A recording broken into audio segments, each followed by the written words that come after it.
I had no idea who this man was. I'd never met him, never heard his name. But at his funeral, everyone was staring at me, because he looked exactly like me. I read the obituary by chance, a short note in the local newspaper: Stephen Holt, 36, found dead in an abandoned house on Lincoln Street. A chill ran through me. That was my name. My age.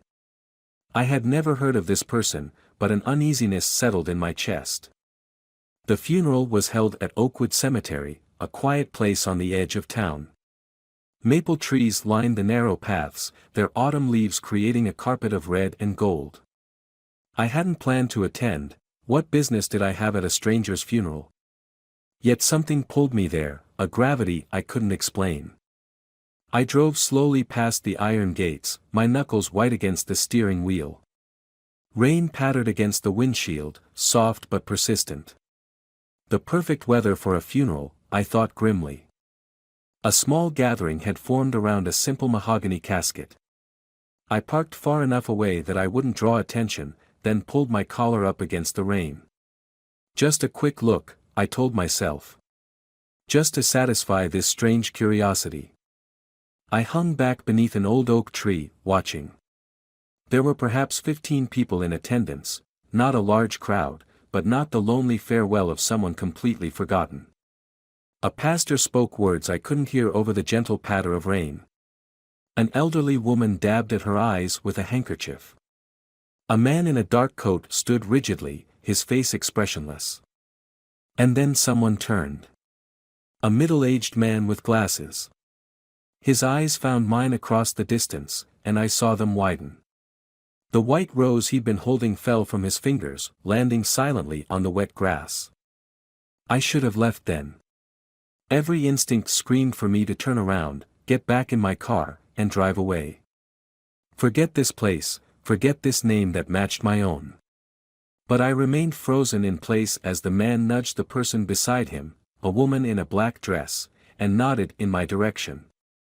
She turned, and the blood drained from her face. I took a step back, but it was too late. The woman had broken away from the small crowd and was walking toward me with determined steps. Her face was pale, her eyes rimmed with red from crying, but there was an intensity in her gaze that kept me rooted to the spot. "How?" she began, her voice barely above a whisper. "How are you here?" I opened my mouth to explain that I was just a passerby, a curious stranger who shared the deceased's name, but no words came out. The woman was staring at me as if I were a ghost, and the hair on the back of my neck stood on end. "I don't understand," she continued, her voice shaking. "How can you be standing here when—" She didn't finish the sentence, but I felt a terrible weight settle in my stomach. Slowly, I walked past her, toward the casket. The small group of mourners parted silently, all eyes on me, expressions ranging from shock to fear. I approached the open casket, my heartbeat thundering in my ears. Inside lay a perfect mirror image of myself. The same face I saw in the mirror every morning. The same nose, the same eyebrows, the same cleft in the chin. The same mole on the left cheek. Even the thin scar above my right eyebrow, a souvenir from a childhood bicycle accident. Nausea washed over me. I gripped the edge of the casket to steady myself, dimly aware of the whispers rising around me. "Who is he?" I managed to ask, my voice sounding foreign to my own ears. The woman who had approached me first stood at my side now. She smelled faintly of lilacs and rain. "This is your brother," she said, confusion evident in her tone. I turned to face her. "I don't have a brother." Her eyes widened. "Stephen had a twin. He always told us, he said you two were separated at birth." I shook my head. "My parents never mentioned a twin." "Then who are you?" she asked. "My name is Stephen Holt," I said, the words feeling strange on my tongue, as if I was suddenly unsure of my own identity. The funeral attendees were all staring now, their faces a mixture of confusion and suspicion. Someone murmured something about calling the police. I needed to leave. "I'm sorry," I said to no one in particular, and walked away, feeling their eyes burning into my back. Rain soaked through my jacket as I made my way to my car, but I barely noticed. My mind was racing, grasping for explanations. A coincidence? A bizarre practical joke? Or something else entirely? I sat in my car for several minutes, watching through the foggy windshield as the funeral concluded. The casket was lowered into the ground. People hugged and slowly dispersed. No one looked in my direction again. I started the engine but didn't drive away immediately. Instead, I pulled out my phone and searched for Stephen Holt and Lincoln Street. The search returned a few news articles about the death. Apparently, the body had been discovered by a real estate agent preparing the abandoned property for showing. Cause of death was listed as under investigation. I needed to know more. I needed to understand how someone with my face, my name, and apparently my birth date could exist without my knowledge. The next day, after a sleepless night filled with unsettling dreams, I began my investigation. The first stop was obvious: the abandoned house on Lincoln Street. Lincoln Street was on the older side of town, lined with Victorian-style homes that had seen better days. Number 1217 stood apart from its neighbors, an island of neglect in a sea of modest renovation. Peeling paint, boarded windows, a "for sale" sign tilted in the overgrown yard. Yellow police tape crossed the front door, but it had been partially torn, whether by wind or human hands, I couldn't tell. I glanced up and down the street. Mid-morning on a Tuesday, the neighborhood was quiet. No one to witness my trespassing. The front door was locked, but a window on the side of the house had been improperly boarded. With some effort, I managed to create an opening large enough to squeeze through. The musty scent of abandonment greeted me: dust, mold, decaying wood. Sunlight filtered through cracks in the boards, casting striped patterns across water-stained wallpaper. My footsteps echoed on the wooden floors as I moved cautiously through the house. According to the news, the body had been found in an upstairs bedroom. I climbed the creaking staircase, testing each step before committing my weight. The house groaned around me, as if resenting my intrusion. The upstairs hallway led to 3 bedrooms. The master bedroom door was ajar, marked with more police tape. This had to be the place. I pushed the door open slowly, half expecting to find bloodstains or signs of violence, but the room was surprisingly clean. No furniture except for a single wooden chair in the center. No obvious signs of struggle or trauma.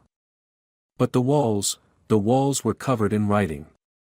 Sentences, words, numbers, scrawled in what looked like black marker. Most were illegible from where I stood, but one phrase stood out, written larger than the rest, directly opposite the door. "He will return." A chill ran down my spine. I stepped into the room, drawn to the writing. Upon closer inspection, I realized that many of the scribbles were variations of my name. Stephen. Steve. S. Holt. Stephen James Holt, my full name, which hadn't been mentioned in any of the news articles. How could this person know my middle name?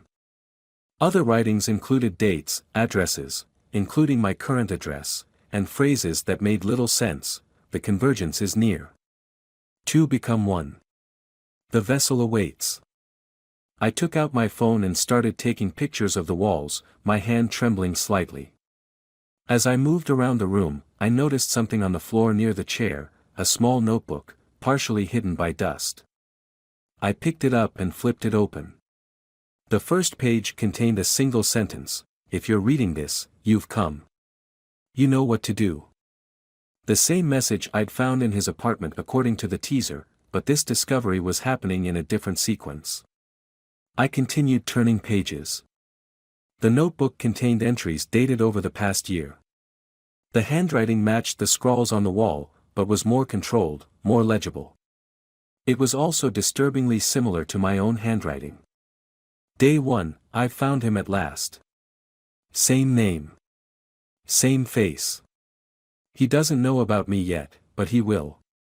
The time approaches. Day 37, watched him at the coffee shop today. He orders the same drink I do. Coincidence, or evidence of the connection?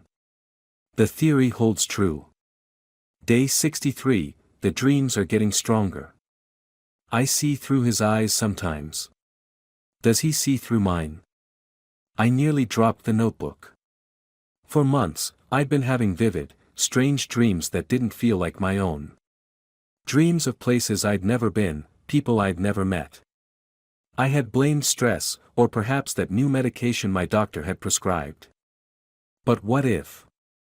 The thought was too unsettling to complete. I continued reading, each entry more disturbing than the last. The writer, this other Stephen Holt, had been watching me, studying me, convinced that we shared some kind of metaphysical connection. He believed we were two halves of the same soul, separated at birth, destined to reunite. The final entry was dated 1 week before his death. It's time. The preparations are complete. If all goes as planned, the convergence will happen tonight. If not, he'll find this eventually. And then he'll understand. I closed the notebook, my mind reeling. This man hadn't just shared my name and appearance, he had been obsessed with me, stalking me, building some kind of delusional theory around our resemblance. But that didn't explain how we could look so identical. Or how he could know things about me that weren't public knowledge. As I stood there trying to make sense of it all, my phone vibrated in my pocket. Unknown number.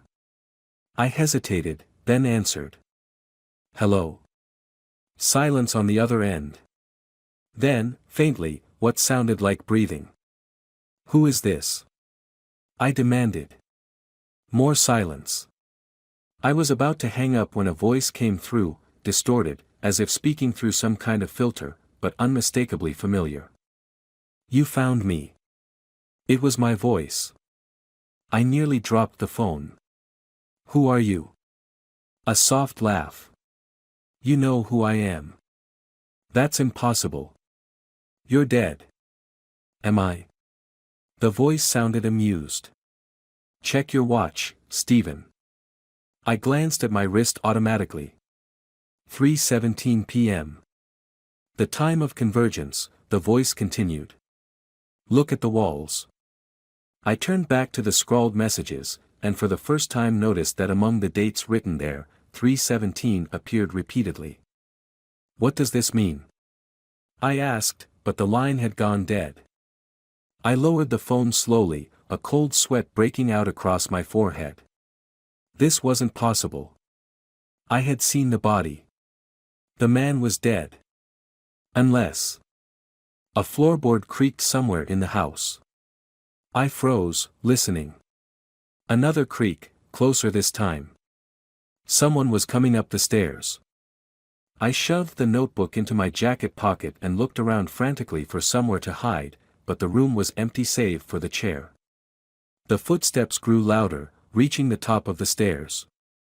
I pressed myself against the wall beside the door, heart hammering in my chest. The footsteps approached slowly, deliberately. A shadow fell across the doorway. Hello? Is someone in here? A woman's voice called out. I recognized it immediately, the woman from the funeral. The one who had told me about the supposed twin brother. I stepped away from the wall, revealing myself. She startled, her hand flying to her chest. You, she breathed. I had a feeling you might come here. She was younger than I had initially thought, maybe early 30s, with dark hair pulled back in a neat ponytail. She wore jeans and a gray sweater now instead of funeral black. I'm sorry, I didn't mean to scare you, I said. I needed answers. She nodded, glancing around the room, her eyes widening at the writing on the walls. My God. I didn't know about this. You're the woman from the funeral, I said. How did you know Stephen? My name is Laura, she said, extending her hand. I shook it hesitantly. I was his neighbor. We became friends over the past year, since he moved in next door to me. Did he ever mention me? I asked. She hesitated. Not by name. He talked about having a twin brother who didn't know he existed. I thought it was strange, but... She shrugged. Everyone has their secrets, right? I'm not his twin, I insisted. I'm an only child. My parents never mentioned a sibling, let alone an identical twin. Laura tilted her head, studying me. You really didn't know him at all? Never met him before. Never heard of him until I saw his obituary. I paused. Do you know how he died? The police haven't released that information yet. She wrapped her arms around herself, as if suddenly cold. This place gives me the creeps. Why don't we go somewhere else to talk? There's a coffee shop a few blocks from here. I hesitated, looking back at the walls covered in writing. There might be more clues here that I hadn't yet discovered. But the house was unsettling, and I had the notebook in my pocket. All right, I agreed. I have some questions for you anyway. Over coffee, Laura revealed that Stephen had worked at the county records office and had been intensely interested in genealogy. A month before his death, he'd given her a key with instructions to pass it to the other Stephen if anything happened to him. The key was to storage unit 317, the numbers sent another chill through me. 317, again. The time on my watch when I'd received that impossible phone call. We drove to safekeep storage on the edge of town. Inside Unit 317, we discovered not furniture or boxes, but a makeshift research center.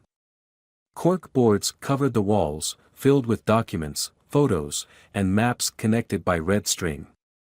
Most disturbing were the photographs, dozens of me going about my daily life, unaware I was being observed. But there were older photos too, black and white images dating back decades, showing men who looked exactly like me and the deceased Stephen. Different names, different eras, but all with the same face. On a desk sat a laptop. When I typed 317 as the password, it unlocked. Inside was a document titled The Theory of Convergence. It outlined the other Stephen's bizarre belief that throughout history, a single consciousness had been reincarnating in a consistent pattern. Each incarnation bore the same face, often similar names, and died mysteriously at 36, exactly when the next incarnation reached adulthood. But something unprecedented had occurred, two identical incarnations existed simultaneously. According to his theory, this convergence meant one of us had to die for the other to truly live and break the cycle forever. It was madness. Delusional thinking. And yet, those photographs. The identical faces throughout history. The precise age of death, 36 years, exactly where I was now. My phone vibrated again. Unknown number. Have you figured it out yet? My own voice asked. Who are you really? I demanded. You know who I am. I'm you. The other you. The one who understands what's happening. You're dead, I insisted, but doubt crept into my voice. A laugh. Death is just a transition. The convergence has already begun. Haven't you felt it? The memories that aren't yours. The dreams. I had. Dreams of places I'd never been. Flashes of memories I couldn't explain. What do you want from me? I asked. To complete what I started. Check the bottom drawer of the desk. I did. Inside was a small wooden box. When I opened it, I found a vial of clear liquid and a note, when you're ready to understand, drink this. You'll see through my eyes. You'll know what must be done. What is this? I asked into the phone.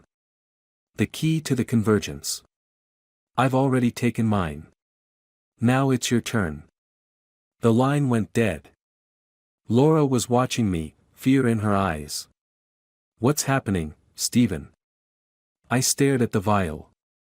Was this how the other Stephen had died? Suicide by poison, believing in some mystical convergence. Or was there some truth to his madness? The coincidences were too numerous, too precise to dismiss entirely. I don't know what to believe anymore, I admitted. My phone buzzed with a text message. Unknown number again, the choice is yours. Complete the convergence or remain trapped in the cycle. 3:17 tomorrow. Lincoln Street. Come alone. I put the phone away, mind racing. What awaited me at that house tomorrow? The truth? A trap? Or something beyond my understanding? Where does the boundary lie between who I am and who I might have been?